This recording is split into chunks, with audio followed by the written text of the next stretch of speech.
कहानी की शुरुआत करने से पहले आपको यह बात बता देना चाहता हूँ कि जिस आदमखोर भूत की कहानी मैं आपको बताने जा रहा हूँ, उसको बारे में हमारे गांव के लोगों का मानना है।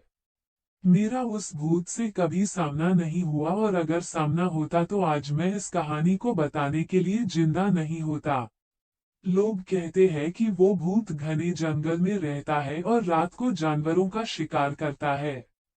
कई बार तो लोगों ने अजीबोगरीब तरह की आवाजें भी सुनी है उस जंगल से।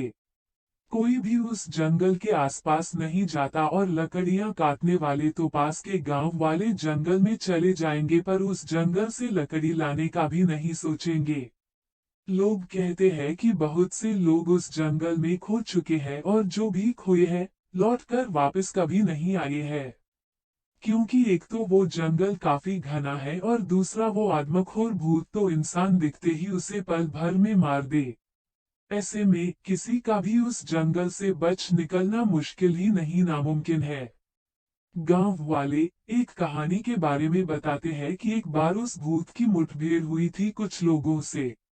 दरअसल हुआ कुछ यूं था कि कुछ गांव वाले जा रहे थे अपने घरों की ओर एक बैलगाड़ी में बैठकर पर तभी ही उनके बैल एक जगह रुक गए और आगे जाने से साफ इनकार करने लगे।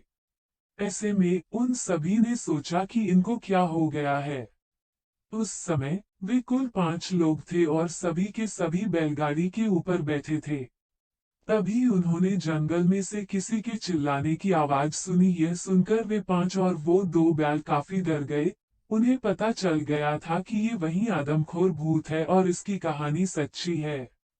पर वे लोग जंगल में नहीं थे बल्कि वो तो जंगल से कुछ 200 मीटर जितनी दूरी पर एक कच्ची पगडंडी से यात्रा कर रहे थे।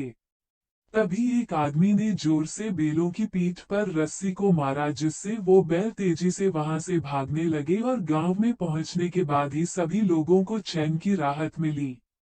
वे सभी जंगल के बाहर थे और इसलिए बच गए थे। यह कहानी कुछ 50 से 55 साल पुरानी है और शायद अब कोई उस जंगल में जाने से नहीं डरता क्योंकि बहुत से लोग उस जंगल में जाकर आ गए हैं, पर वे सभी केवल दिन के समय गए थे न कि रात में। अभी भी रात में उस जंगल में कोई नहीं जाता। तो दोस्तों यह थी एक गांव के एक आदमखोर भूत की कहानी। आपको यह कहानी कैसी लगी कमेंट करके